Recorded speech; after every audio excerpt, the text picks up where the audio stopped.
तो भाई आज हम जिस टाइम में रह रहे हैं, कुछ ऐसी चीज़ें हैं जो बहुत ज़्यादा ना उभर के आ रही हैं, बहुत ज़्यादा देखने को मिल रही हैं। जैसे कि डिससैटिस्फैक्शन है सबको बहुत ज़्यादा, खुशियाँ कहाँ हैं उनका कोई अता-पता नहीं है, बहुत हाई लेवल ऑफ स्ट्रेस है हमारी ज़िंदगी में। और इस मुकाम पे जो है हम कैसे आ गए हैं उसका एक बहुत ख़ास जो एक रीज़न है वो ये है कि हम सब लोग एक रैट रेस में आ गए हैं। हम सब दौड़ रहे हैं, हम किसी न किसी चीज़ के पीछे दौड़ रहे हैं। आज इस कॉन्सेप्ट को ना कि मतलब हम ज़िंदगी में इतने ज़्यादा डिससैटिस्फाई क्यों फ़ील कर रहे हैं? खुशियाँ कहाँ चली गई हैं? क्यों हम इतना परेशान हो रहे हैं? क्या चाहते क्या हैं हम लाइफ़ में अपनी?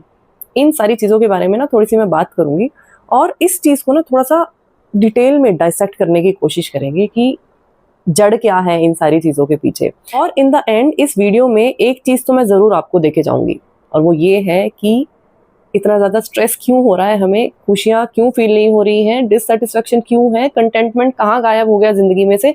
इन सारी चीज़ों का तो जवाब जो है ना आप ज़रूर इस वीडियो के एंड में लेके जाओगे। शुरुआत करते हैं इस रेस से, क्योंकि रेस ही जो है ना ये सारी जड़ों का कारण है, यही एक कल्प्रिट है जिसकी वजह से आज हम ऐसा फील कर रहे हैं। वो भी मैं आपको बताऊंगी कि कैसे। तो सबसे पहली चीज़ तो ना ये समझने की कोशिश करेंगे कि भाई ये जो रेस है जिसमें हम दौड़ रहे हैं, क्या टारगेट है हमारा, किन चीज़ों के पीछे हम भाग रहे हैं, हम इन द एंड हम अचीव क्या करना चाहते हैं, है ना। कुछ ना कुछ पैरामीटर होंगे ना इस रेस के। दूसरी चीज़ ये कि कौन है जिसने ये सारा गेम शुरू कर रखा है, ये जो रेस शुरू की है ना, कौन है, मतलब कि हमारे ऊपर कौन बैठा हुआ है जो कि हमें डायरेक्शन दे रहा है इस रेस में भागने की। कोई तो होगा ना जिसने ये सारा खेल शुरू किया होगा। तो हम उस कल्प्रिट को भी पकड़ने की कोशिश करेंगे। सबसे पहले बात करते हैं उन पैरामीटर्स के बारे में कि भैया हमें चाहिए क्या है, क्यों हम इतने परेशान हो रहे हैं, हम कहाँ भाग रहे हैं, किस चीज़ के पीछे भाग रहे हैं। तो जी पैरामीटर्स हैं कि मैं यूरोप में हॉलीडेज़ करके आई हूँ, आप भी करके दिखाओ। मेरे पास आईफ़ोन है, आप भी लेके दिखाओ। मेरा बच्चा एक बहुत अच्छे स्कूल में जाता है, आपका भी बच्चा जाए। मेरे बेटे या बेटे की शादी जो है वो बहुत अच्छे से मैंने की है, बहुत धूम-धड़ाका किया, बहुत दिखावा किया, बहुत कुछ दिया, आप भी करके दिखाओ। मेरे बच्चे को मैंने बाहर के देश में पढ़ने भेजा, आप भी भेज के दिखाओ। मैंने जो है बहुत अच्छा बड़ा-सा घर बना दिया है, आप भी बना के दिखाओ। ये तो हैं वो सारे पैरामीटर्स, ये तो है हमारा फाइनल ट्रॉफी जिसको हम बोलते हैं ना, ये है वो चीज़ें जिनके पीछे हम भाग रहे हैं, ये हैं वो सारी चीज़ें जिन्हें हम अचीव करना चाहते हैं। तो इतनी बात तो यहाँ तक हमें समझ में आती है। अब बात करते हैं उस चीज़ के बारे में कि भैया इस गेम का रचयिता कौन है, किसने रचा है ये सारा गेम कि जिसके इशारों पे हम ये सारी चीज़ें कर रहे हैं। जो गेम का रचयिता है ना, इसने एग्जैक्टली किया क्या है, इसने ये किया है कि या तो अनैतिकता से या धोखाधड़ी से या फिर झूठ बोल के या फिर करप्शन करके या फिर अपने बाप दादा की दौलत पे ये सारे काम करके दिखाए जो मैंने अभी आपको गिनवाए। मतलब कि उसने कैसे भी करके उल्टे सीधे काम करके जो भी कुछ उससे बना, ये सब कुछ करके उसने आईफोन हासिल कर लिया, उसने एक अच्छी कार हासिल कर ली, उसने एक अच्छा घर बना लिया।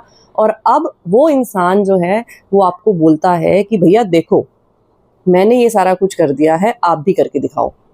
और अगर आप ये नहीं करते हो तो आपको जो है सब लोग नीची नज़रों से देखेंगे, आपकी कोई औकात नहीं होगी, आपकी कोई वैल्यू नहीं करेगा, आपको कोई पूछेगा नहीं।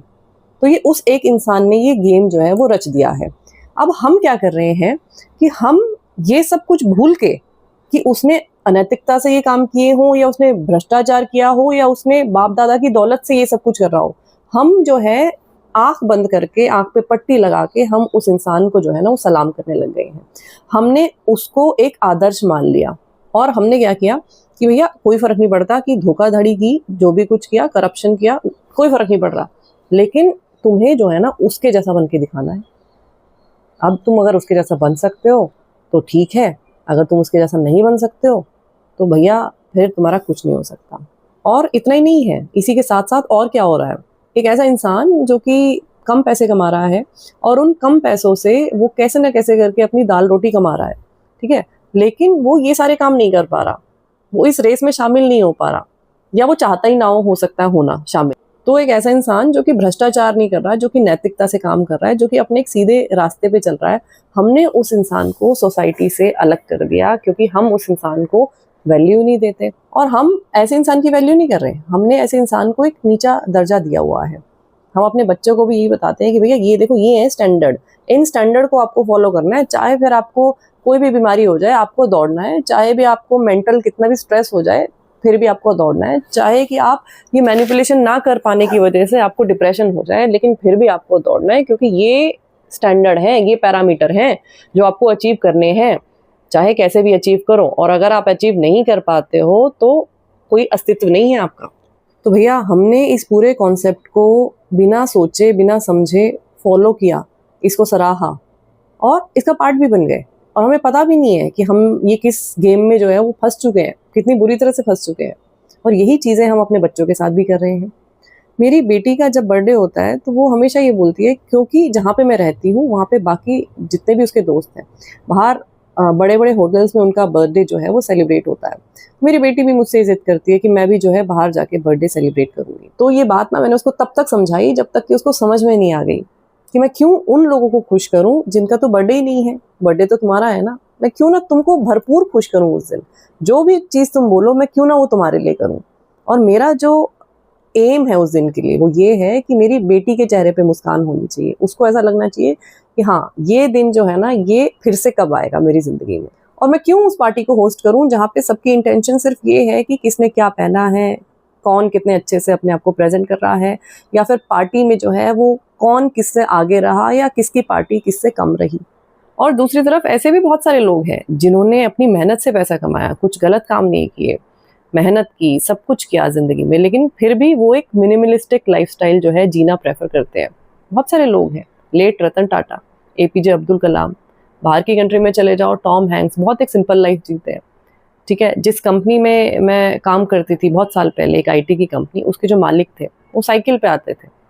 तो बहुत सारे ऐसे लोग हैं जो कभी भी इस रेस को जीना ही नहीं चाहते, जो इस रेस में कभी भागना ही नहीं चाहते, क्योंकि उनको ये बात बहुत अच्छे से पता है कि जीवन ये है ही नहीं। ये सिर्फ और सिर्फ अगर आप इस चीज़ में जाते हो तो एंड में आप अपने आप को खाली पाओगे, खोखले हो जाओगे अंदर से, ये है ही नहीं लाइफ। तो इन्होंने जो है अपनी ज़िंदगी एक अलग तरीके से, इस तरीके से जी कि मुझे क्या पसंद है, मुझे क्या चाहिए, मेरे क्या सिद्धांत हैं, मेरी क्या वैल्यूज़ हैं। और उन चीज़ों पे जब हम चलते हैं तो असली कंटेंटमेंट जो है वो हमें तभी मिलता है। ज़िंदगी में से स्ट्रेस भी तभी गायब होता है जब हम ये चीज़ को ख़त्म कर देते हैं ना कि मुझे ये भी चाहिए, मुझे वो भी चाहिए, मुझे ऐसा भी बनना है, मुझे वैसा भी बनना है। ज़िंदगी में खुशियाँ भी ना तभी फील कर पाते हो आप जब आप लाइफ की छोटी छोटी सी जो चीज़ें होती है ना उनको देख पाते हो, उनमें जी पाते हो और उनको फील कर पाते हो। तो कहने का मतलब ये है कि ये जो एक गंदा सा गेम जो चल पड़ा है, इस गेम में आने के बदले, इस गेम का हिस्सा बनने के बदले हमें इस गेम को ख़त्म करने की ज़रूरत है। इस गेम पे एक फुल स्टॉप लगाने की ज़रूरत है। और तभी हमें असली में ये समझ में आएगा कि ज़िंदगी क्या है, ज़िंदगी के मायने क्या हैं, हम खुद क्या है, हमारी खुद की पहचान क्या है। तो आज की वीडियो में इतना ही। मैं आपसे फिर मिलूंगी एक नए वीडियो के साथ। तब तक अपना ख्याल रखिए। Lots of love to you. Take care. Bye bye.